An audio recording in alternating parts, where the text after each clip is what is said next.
Ladies and gentlemen, welcome to Heaven on Earth. I am your host, Sure. Today, the movie I bring to you encompasses all the elements of a romantic action film, from the movie poster, stills, to the storyline. It explores taboo topics such as incestuous relationships between siblings, infidelity before marriage, and the possibility of reliving past memories. Can lost lovers be reunited in the past? The high energy ahead, please enjoy it slowly. Let's walk in together, the two of Guico. Clear air, HSBC chorus. Little Ben was fishing alone in the river. Suddenly the phone rang. It was Xiao Ben's father who brought it. The father told Xiao Ben that Ami was getting married, and if he had time, he would go back to his hometown. The name Ami evokes too many memories of Ben, and the slight vibration of the fishing rod pulls Ben from memory to reality. When he picked up the fishing rod, the fish had already run away. Xiao Ben, who was full of worries, sat on the train back to his hometown and finally arrived home. In the morning, before Xiao Ben even got up, he heard a series of knocks on the door. At this time, it could only be Aim. She touched Xiao Ben's 3mm short hair in surprise and teased him if he had just been released. She kept talking while helping Xiao Ben tidy up the room. Ami talked about everyday matters, adult stories, with a natural expression and skilled movements. After a few minutes of rushing, the room was barely tidied up. Xiao Ben and Ami sat on opposite sides of the table. Ami, who kept chattering, seemed to be serious this time and asked Xiao Ben, "Do you remember when was the last time we had coffee?" Xiao Ben still ignored it and said he didn't remember. Ami wasn't angry either and insisted that Xiao Ben accompany her to choose household appliances. The mall hasn't opened yet, so the two of them went to a ramen restaurant and ordered 2 bowls of ramen. While at the restaurant, they started chatting again. Xiao Ben asked Ami about her recent situation, and Ami said she was unemployed and occasionally did odd jobs to earn some money. Xiao Ben smiled at Ami, indicating that he was in a similar situation. Now Ami started mocking Xiao Ben, saying that he, as a man, lacked ambition and didn't work hard, and that he should just go back to his hometown to save on rent. Xiao Ben complained and said, "Even if I return to my hometown, you are already married. After completing the purchase, the two of us will go home together." On the way, Xiao Ben asked about Ami's fiancé's situation. Her fiancé is nearly 40 years old and is a member of the roadside self-defense team. Just based on age alone, he is not very suitable for Ami. However, Ami stubbornly said that he is loyal, unlike you who, at such a young age, have already been divorced once.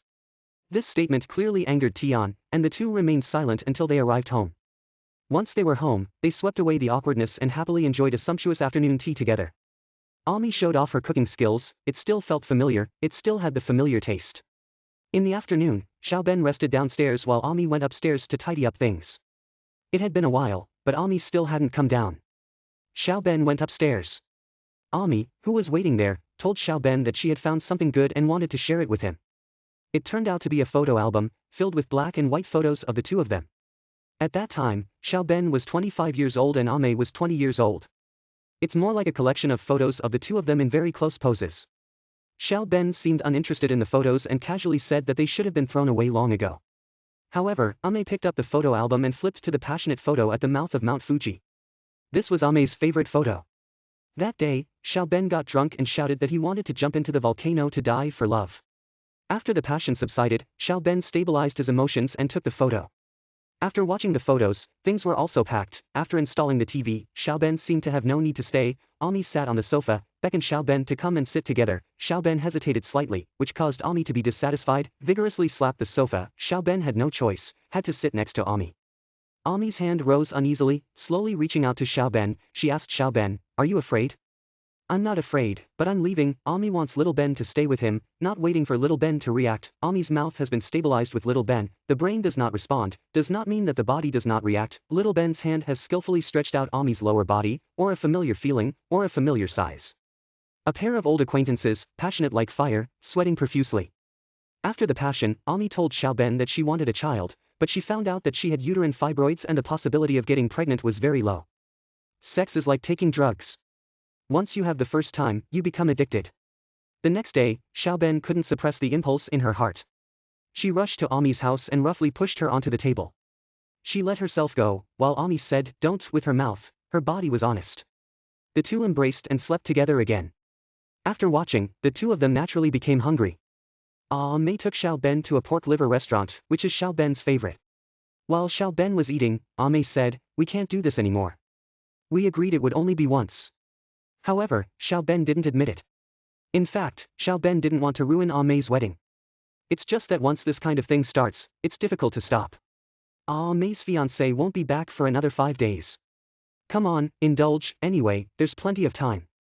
After finishing the meal and arriving home, the two couldn't wait to have a round of absurd life. Besides the intense physical activity in bed, they would also study some gourmet food together to replenish the enormous energy consumption. After eating, they would return to bed. Sometimes they would also chat. On this day, May suddenly had a stomachache. Xiao Ben gently massaged her and attentively analyzed the cause. It must be because May has had a weak stomach since childhood.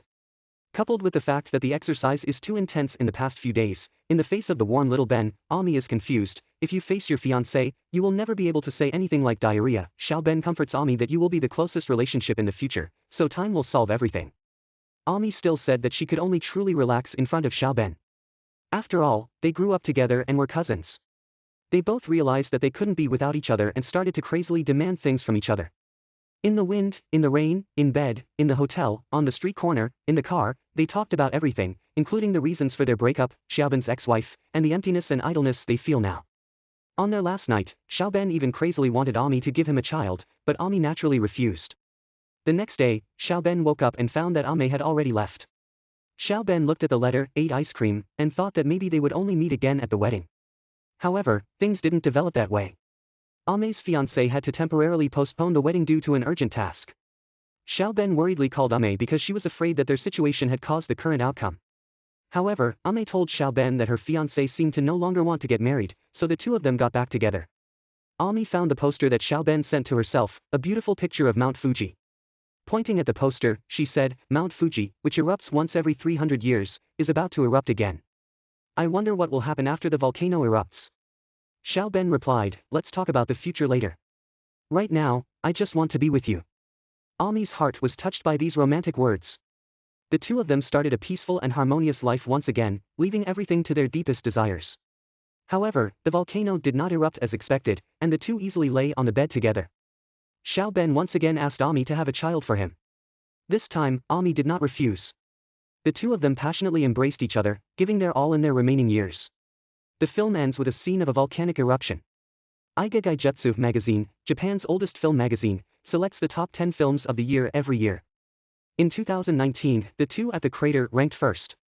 This is a love film disguised as an erotic film. It does not have the separation and reunion of love movies in the past, nor the trivialities of traditional marriage. It interprets love in a simple and crude way. They want to make love together, want to chat together, that's all. They embrace each other, longing for each other's bodies, longing for each other's touch. They cry when they are sad, comfort each other when they are sick. They will cook their favorite food for each other, simple and straightforward. This is the life of most couples in reality. They like each other, longing for each other's bodies, longing for the intertwining of souls. Behind the facade of desire, both individuals in this story are hesitant and indecisive. Faced with an uncertain world, they have chosen a life of countless uncertainties. They long for fleeting moments, attempting to hold on to those climactic seconds as if they were eternal. The characters in the film are simple, the scenes are few, and the main plot conflicts are not very obvious. However, none of this affects the film from becoming a masterpiece of love.